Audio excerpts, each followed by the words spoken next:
Por más lejos que me encuentre, que el recuerdo ni el dolor. Muy buenos mediodías, amigos. Otro martes más con todos ustedes en esto que vamos a llamar Algo ha cambiado en la historia. Espero que hayan pasado una linda semana, nosotros sí, tratando de descansar un poquito, ¿no? Estos fríos se vino con todo, hay que cuidarse, abrigarse, no salgan si no tienen que salir.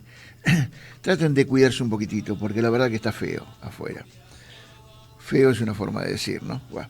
Bueno, vamos a empezar con el programa dando la bienvenida a nuestros seguidores de Facebook, esas 2.964 personas que conjuntamente con el grupo del Centro de Investigación Histórica Vicente López 3.967, más el me gusta de Historia Vicente López 28.048, colaboran para que en la semana nosotros busquemos uno de los temas especiales para tocar en el programa.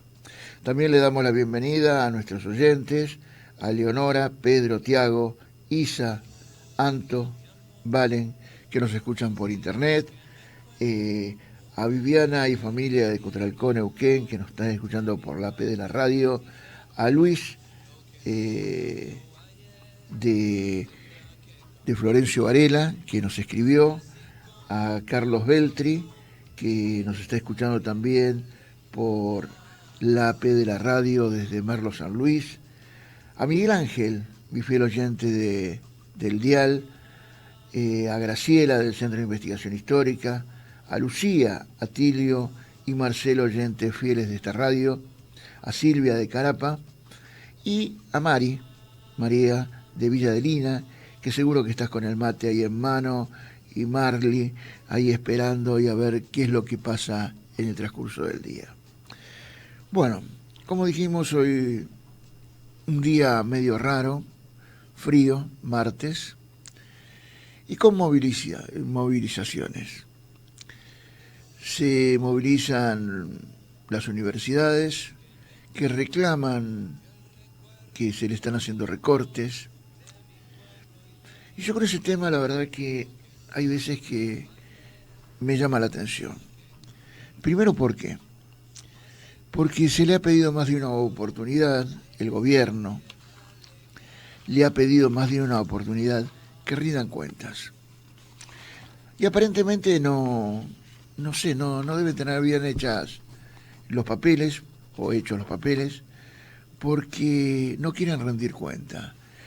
Ellos dicen que ya presentaron todo, pero no presentaron los comprobantes de los gastos que dicen ahí que se han gastado.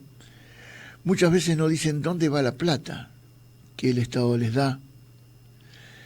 Y hay cosas que son medias turbias. Entonces a mí me da bronca el hecho de que se hagan protestas por protestar únicamente o porque un gobierno no es del palo que a ellos les gustan.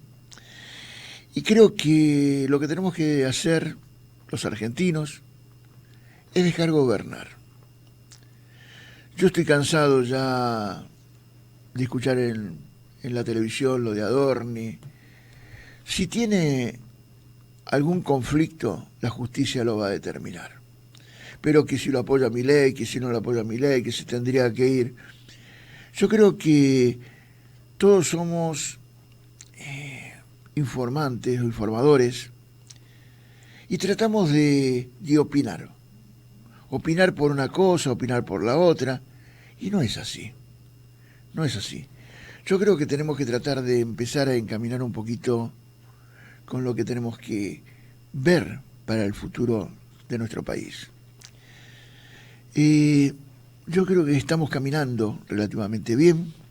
Hay muchos problemas, sí. La plata no alcanza, estamos de acuerdo. Se aumentan algunas cosas que para mí no tendrían que aumentar, como el transporte. Es una vergüenza. Esta semana se anunció, creo que ayer fue, que lo escuché, que un aumento muy grande en los ferrocarriles, en el boleto del ferrocarril. Porque dice que es muy barato el boleto del ferrocarril. Pero vuelvo a decir lo que he dicho con el tema de los colectivos. Esto es oferta y demanda. Yo creo que el ferrocarril es un elemento muy, pero muy necesario y muy importante. trabaja muy bien en algunos aspectos. También hay que reconocer que hay mucho ñoqui dentro del ferroviario. Los gremios siguen discutiendo cosas que no tienen que discutir. Tienen que tratar de empezar a encaminar el futuro que tienen los ferrocarriles, porque dentro de poco es muy factible que se lleve o se quiera privatizar. Y ahí van a saltar todos, no, ¿por qué? Tenemos que mantener, porque es nacional. Pero si vos no le haces mantenimiento, si los gremios siguen exigiendo aumentos que realmente no se justifican, porque los ferroviarios cobran muy bien, tienen unos sueldos muy buenos, como los bancarios. Hay rubros que en la Argentina están muy bien pagos y siguen exigiendo y pidiendo.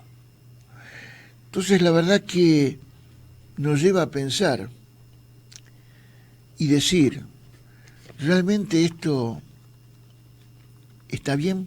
¿Va por el buen camino? Los gremiaristas luchan por el beneficio del empleador, del empleado, o luchan simplemente por su beneficio. Eso lo digo yo, no lo dice la radio, es un pensamiento que tengo y creo que es muy claro.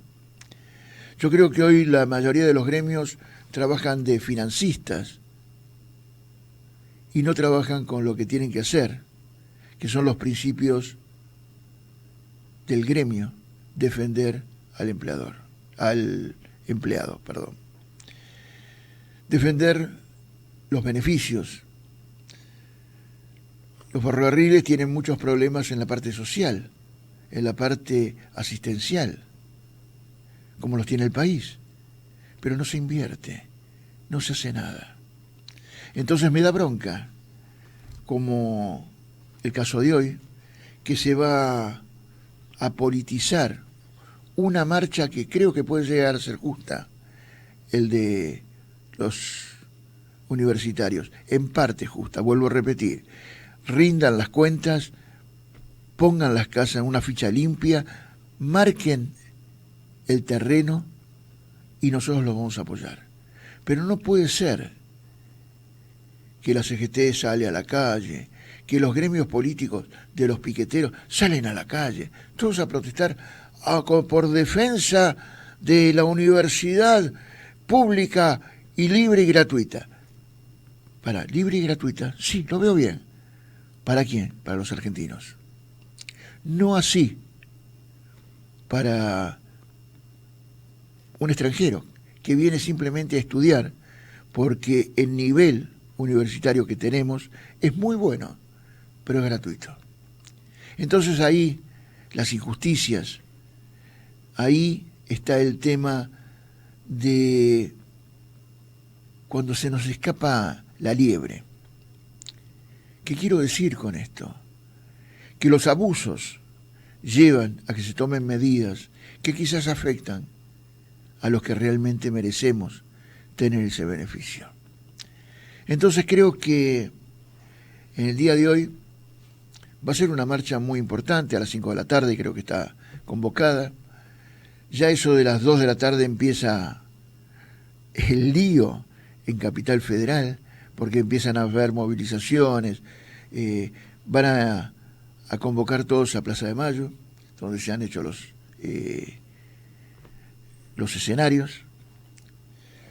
Y realmente anoche estaba mirando un programa televisivo, periodístico, y había dos estudiantes, uno con ideas de izquierda y otro con ideas más libertarias quizá.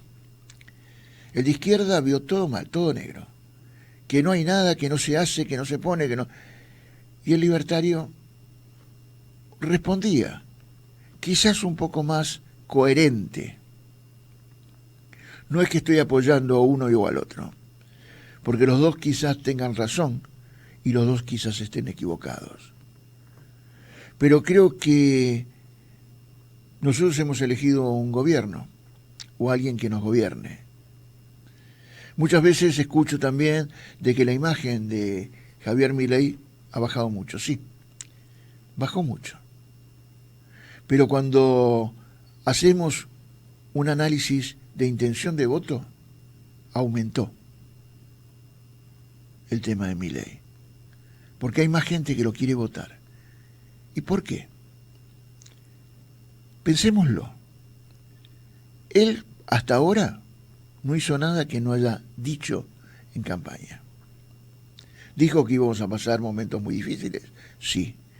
¿Dijo que iba a parar la inflación? Sí. ¿Dijo que el dólar se iba a mantener?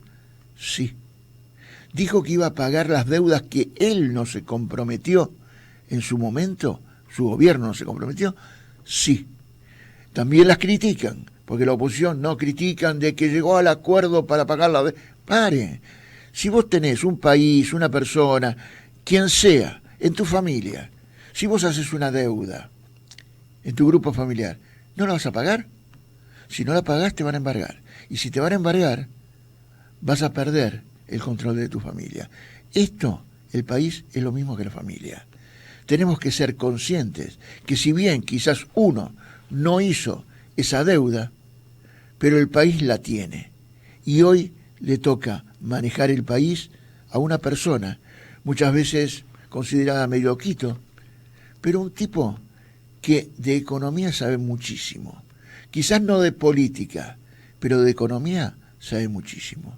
Así que hoy con el tema, vuelvo a repetir, de esta movilización, esperemos que se busque un control, se haga un control hacia las universidades y si las universidades pueden, rindan cuentas blancas y claras y que el país siga adelante porque se necesita el nivel que tenemos universitario.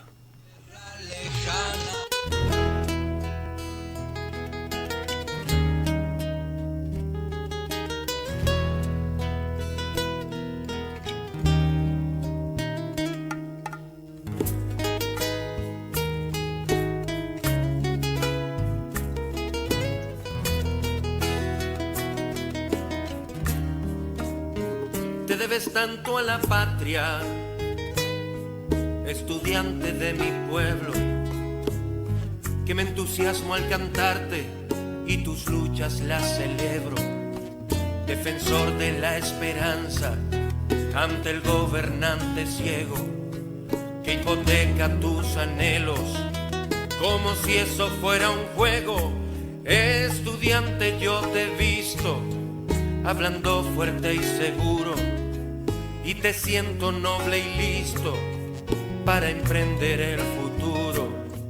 Hoy que te necesitamos, dependemos de tu abrigo.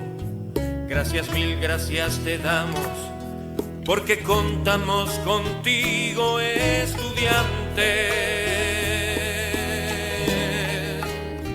Estudiante, con tu vista hacia adelante.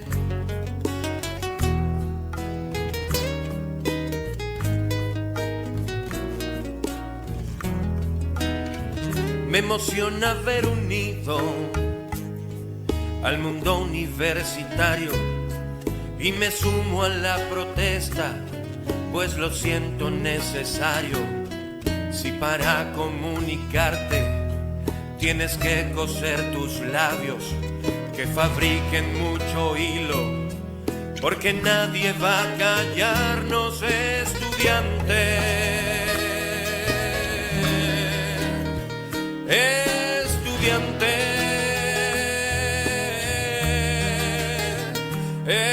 estudiante,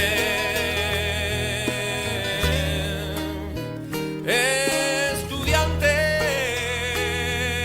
yeah.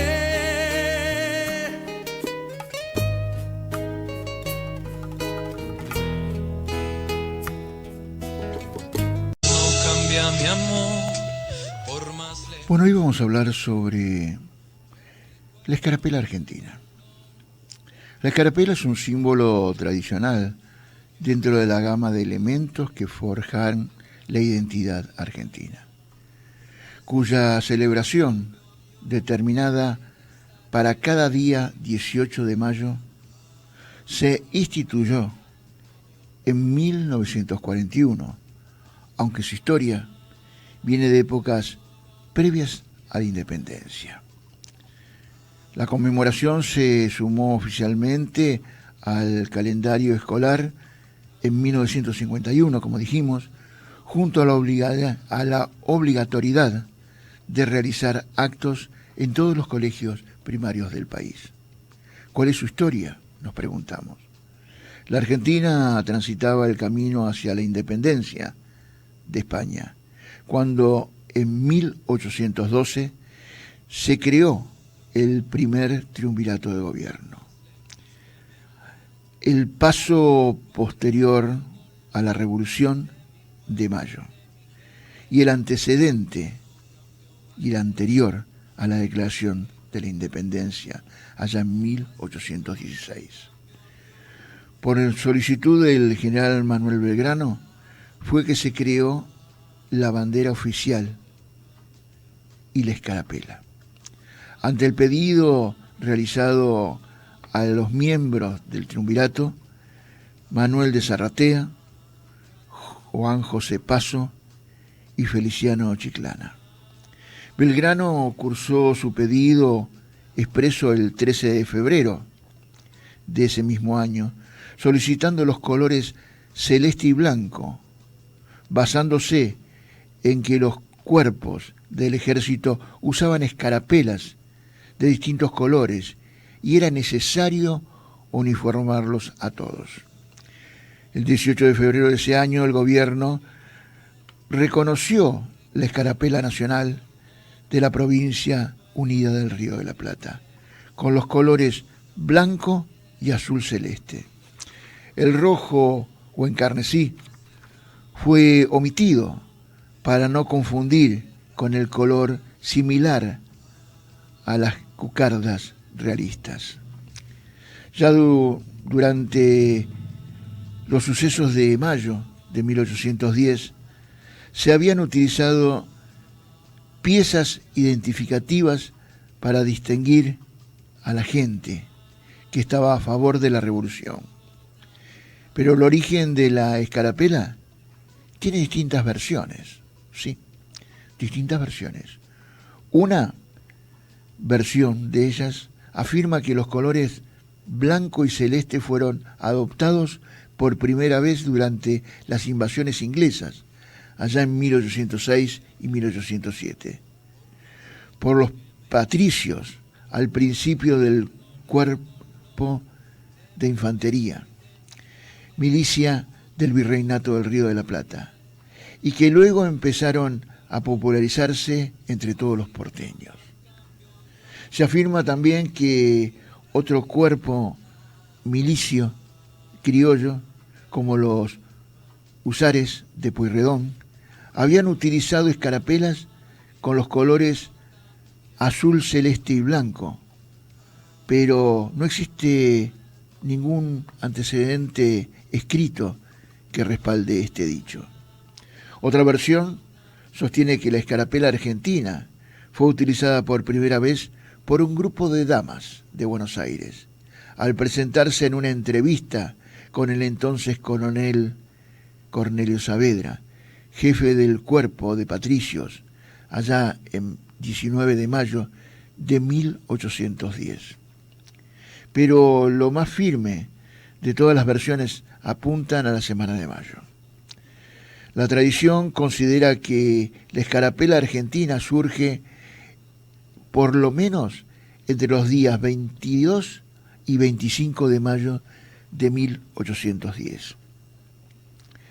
Los patriotas llamados chisperos, apodo despectivo puesto por los realistas que querían seguir sometidos hacia España, cuyos jefes como noticieros eran Domingo French y Antonio Luis Beruti. Repartían cintas entre los adherentes a la revolución. Sobre los colores de aquellas cintas, usadas allá en 1810, también no hay acuerdo. Hay quienes suponen que eran rojas, blancas con la figura del rey depuesto, o celestes y blancas. Otros dicen que eran rojas y blancas y azul, claro, al representar las inspiraciones de los colores de la Revolución Francesa. Un manuscrito anónimo que cita el historiador Roberto Marfani expresa que el lunes 21 de mayo de 1810 los patriotas se identificaron con cintillas blancas en las casacas y en los sombreros.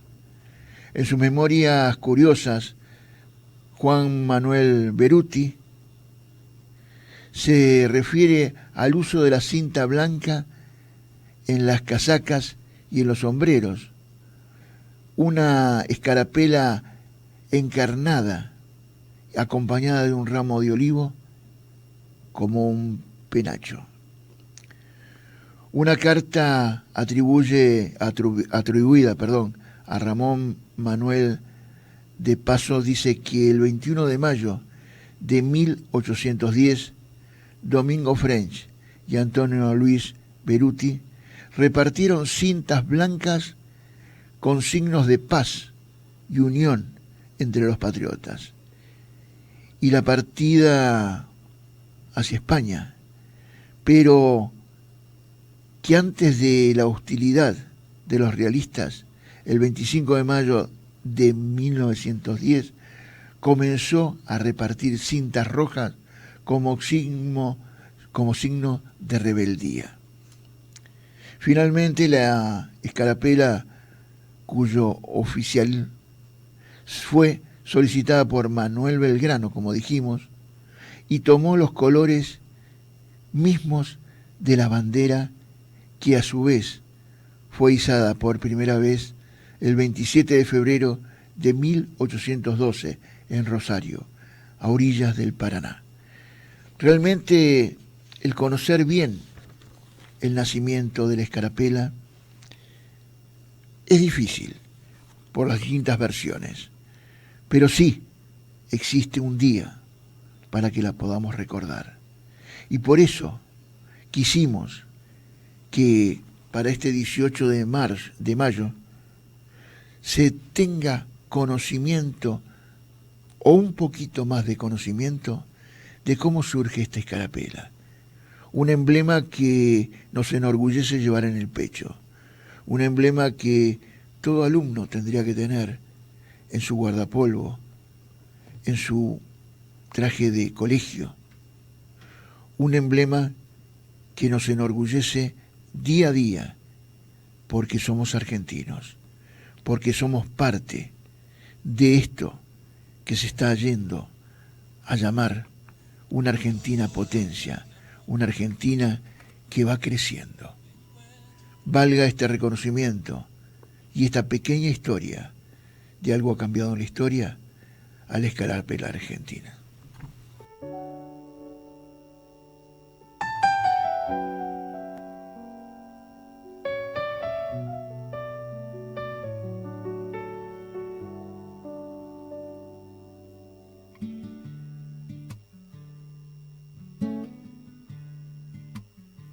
Son las 3 de la mañana y no duermo otra vez.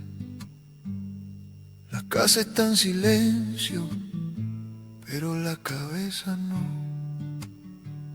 Se me vienen recuerdos que no invité a pasar, promesas mal guardadas, futuros que no fueron más.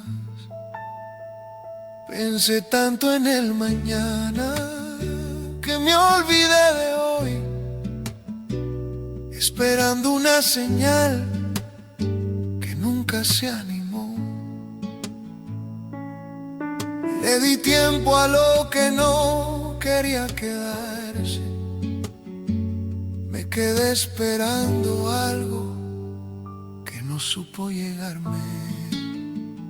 Me dejaste esperando lo que nunca pasó. Me vacié por dentro por creer en los dos. Y hoy entiendo al fin lo que no veía antes. Me dolía menos cuando no esperaba nada. Esperé mensajes que no iban a llegar, disculpas que el orgullo no dejó pasar. Esperé que el tiempo arreglara lo roto, pero el tiempo solo pasa y no vuelve loco. Me quedé en promesas que no eran mías, en planes que sonaban mejor de día, y entendí muy tarde, con el pecho cansado, que no todo lo que esperas merece tu mano. Me dejaste esperando lo que nunca pasó. Me vacié por dentro por creer en los dos. Y hoy entiendo al fin lo que no veía antes.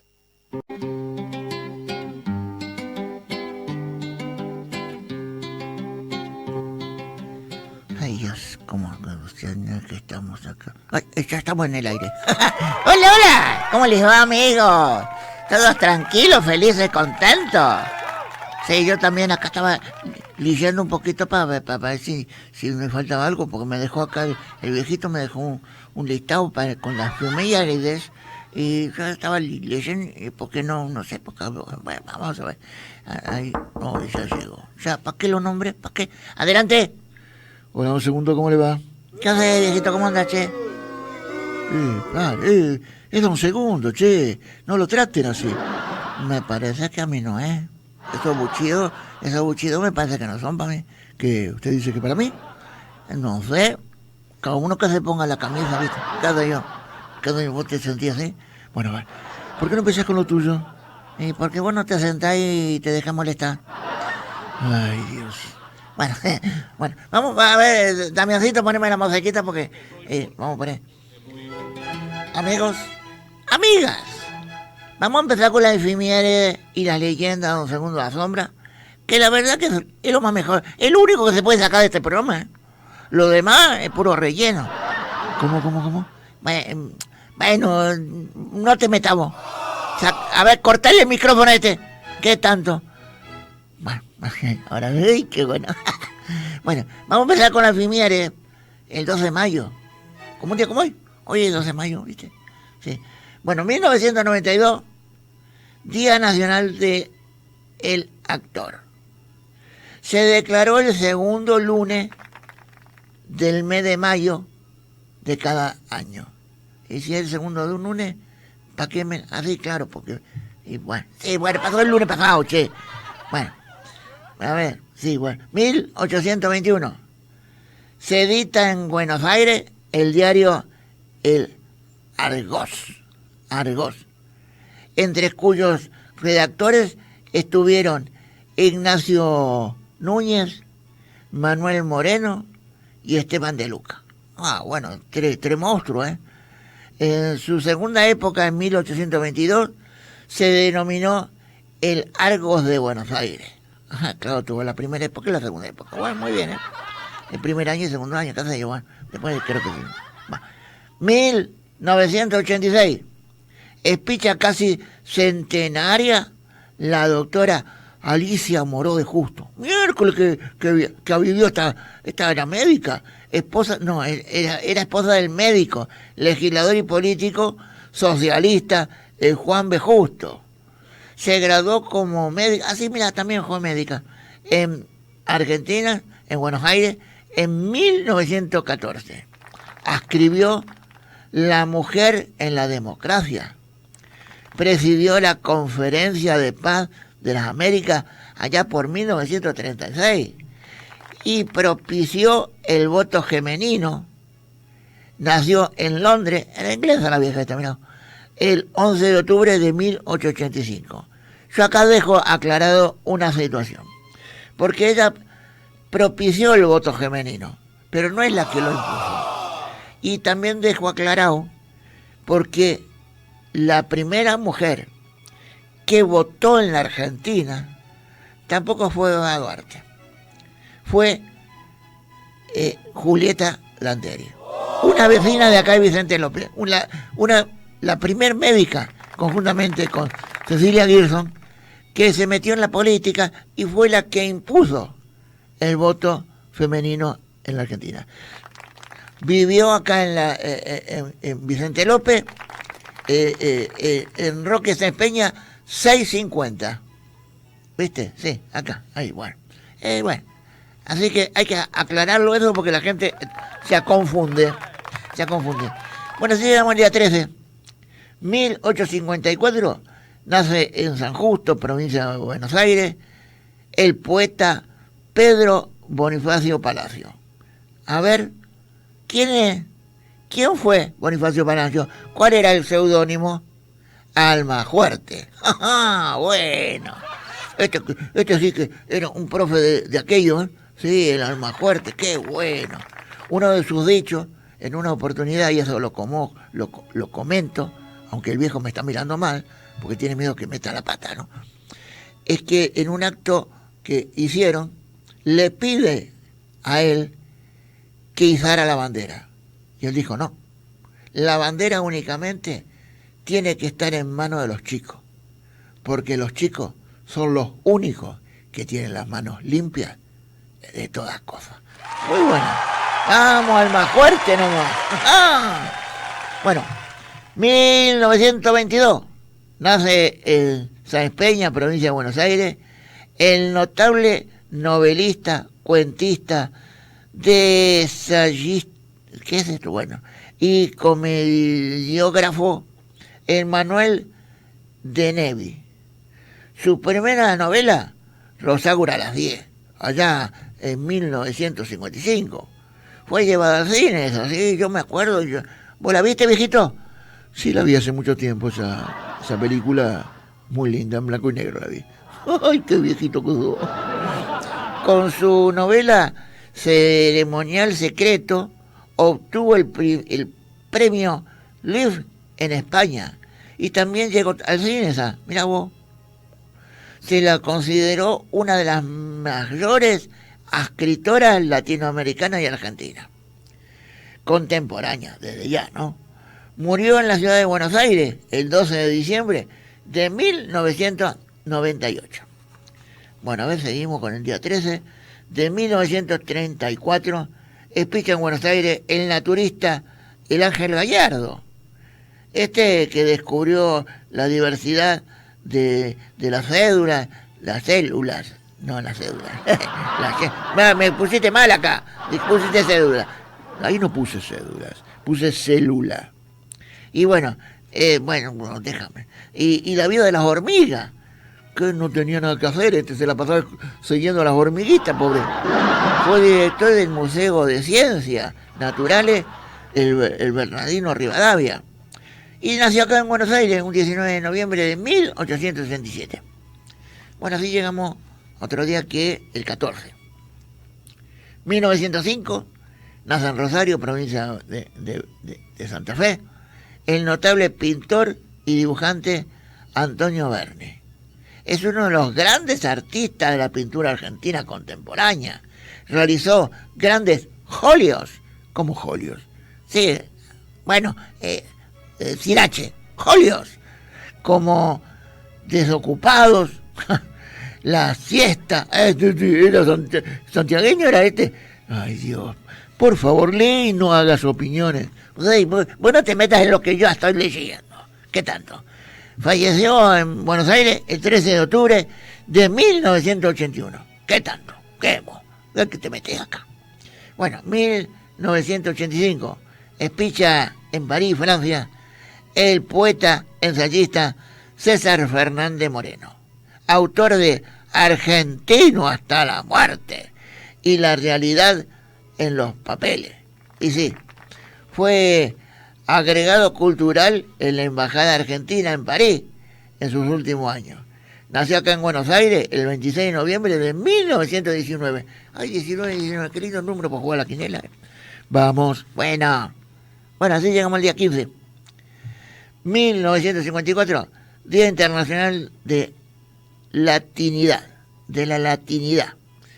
1967, día que no, se crea en Buenos Aires el Centro de Altos Estudios de Ciencias Exactas, la Universidad CAESE, y se CAESE de conocimiento. Bueno. 1993, Día Internacional de la Familia. ¡Ah, qué lindo esto! Yo me acuerdo cuando era chiquito, se festejaba mucho. Yo me acuerdo que los gurises míos, viste, cuando iban al colegio, hacían el Día Internacional de la Familia, se juntaban las familias. Ya mucho no se hace eso, ¿no, viejito? No, la verdad que se han perdido algunas de estas lindas reuniones que se hacían en los colegios, ¿no? Pero creo que no es lo único que se perdió. ¿Qué? ¿Se te perdió algo vos? No, siga con lo suyo.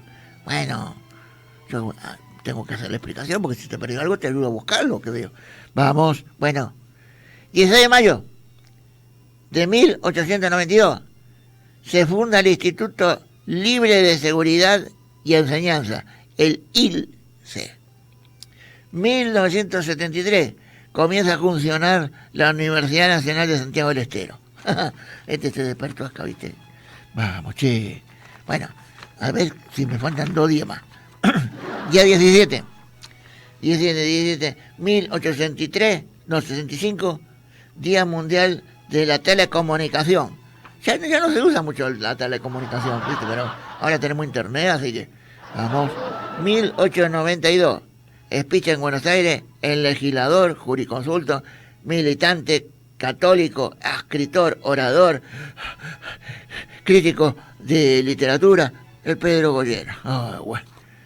Bueno, también fundó y creó el diario católico La Unión. La Unión hace la fuerza. Y trabajó también, colaboró en los trabajos de La Nación Argentina en la prensa. Nació acá en Buenos Aires el 24 de julio de 1843. 1960, Día de la Armada. Mira qué bueno que no se arme acá, pero Día de la Armada. 1965 se crea la Universidad de la Concagua. Bueno, y así llegamos al último día, así empiezo con la efeméride, porque si no se nos van los tiempos. El 18, que es el lunes que viene, ¿sí? El día ese de la escaparela, que no, algo así. Bueno, a ver, 1781, en Cusco, Perú, es ejecutado por orden realista el caudillo popular indígena, el José Gabriel Condorcanqui. ¿Cómo qué?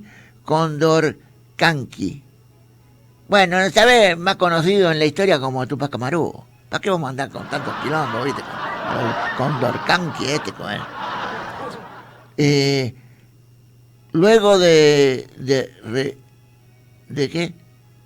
presenciar el sacrificio de su mujer, mierda, qué atorrante que eran, y otros parientes, fue sometido al suplicio de ser atado de sus miembros, de los 4 miembros, las piernas y los brazos, a 4 caballos que tiraban de ella, y sus restos fueron divididos en los 4 puntos cardinales del país. Miércoles, qué degeneró. Mira vos, esto atorrante las cosas que hacían, ¿no? Sí, la verdad que es una cosa muy, muy fea que tuvo Tupac Amaru para dividirlo y para que sus seguidores no tengan un lugar de culto. Hicieron eso. Pésimo. Sí. Bueno, a ver, 1935, Día de la Escaparela, que ya lo dijiste. ¿De qué? ¿De la Escaparela? Sí, ya estuviste leyendo ahí hablando. Escarapela. ¿Y yo qué dije? No sé, escaparela. Es lo mismo, viejito, déjate jorobar ahí. Dedícate a lo tuyo. 1960 se crea la Universidad de Morón. Y la última no. 1977, Día Internacional de los Museos. Mira vos. Y también en 1975, Espiche en Buenos Aires, el bandoneonista y compositor popular, el Aníbal Troilo, el Pichuco. Este puso tangos como Sur, qué sé yo, un montón de lindos tangos. Bueno, ya terminé con la efeméride y voy a hablar sobre lo que más me gusta a mí, que es una leyenda. Esta es una leyenda media.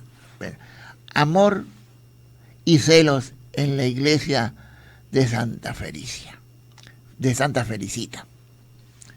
Esta historia no puede escapar de la clasificación de leyenda, dado que tiene todos los ingredientes necesarios: una bella mujer, amor y tragedia. Todo comienza en el barrio de Barraca, donde se encuentra la iglesia de Santa Felicita.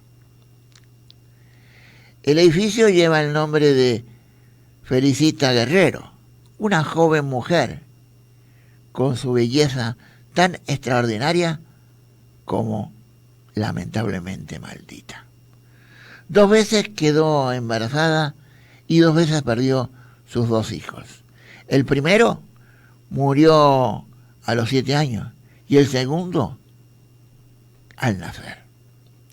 A los 26 años ya había enviudado y rica. Ella siguió adelante. Su belleza era espléndida y no pasaba desapercibida. Tenía decenas de cortejanos, viste, que se le acercaban.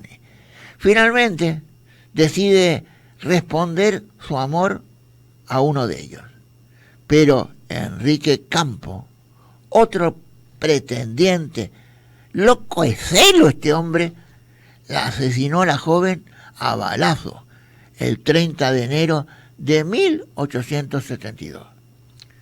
Sus padres, todos congojados,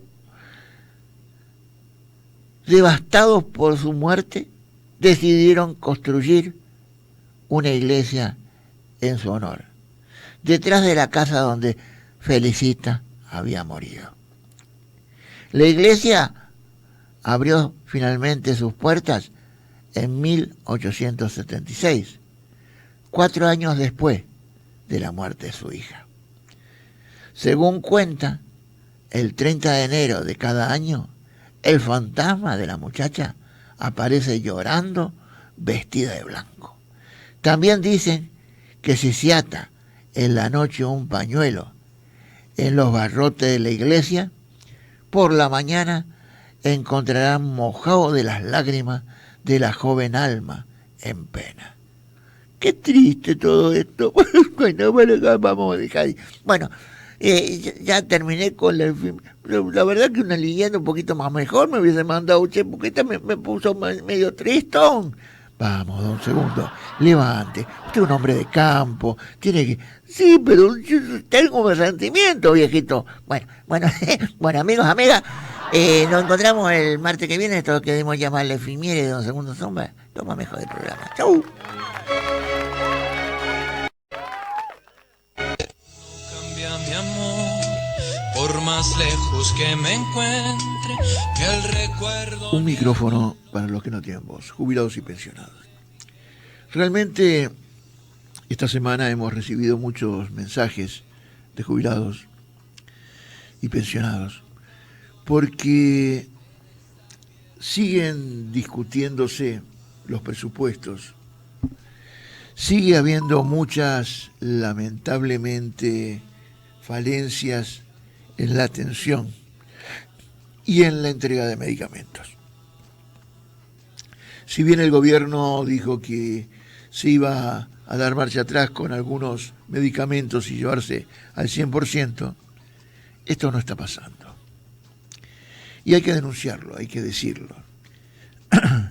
Quizás no sea cuestión del gobierno en sí, pero sí está pasando. Los medicamentos siguen aumentando.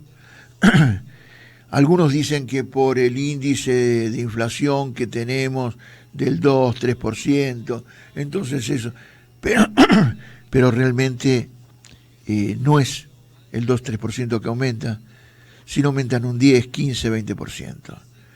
Y no se justifica, porque todos los meses está pasando lo mismo, todos los meses.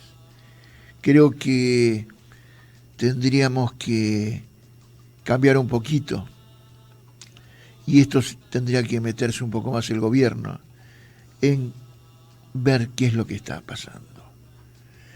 Lamentablemente veo también, tuve esta semana varias quejas de personas mayores que tenían planificado un estudio que se lo habían dado casi hacía 2 meses y faltando pocos días lo llaman del laboratorio diciendo que tiene que suspenderse porque se suspenden las atenciones a los jubilados de PAMI o a la gente de PAMI por falta de pagos que tiene la entidad.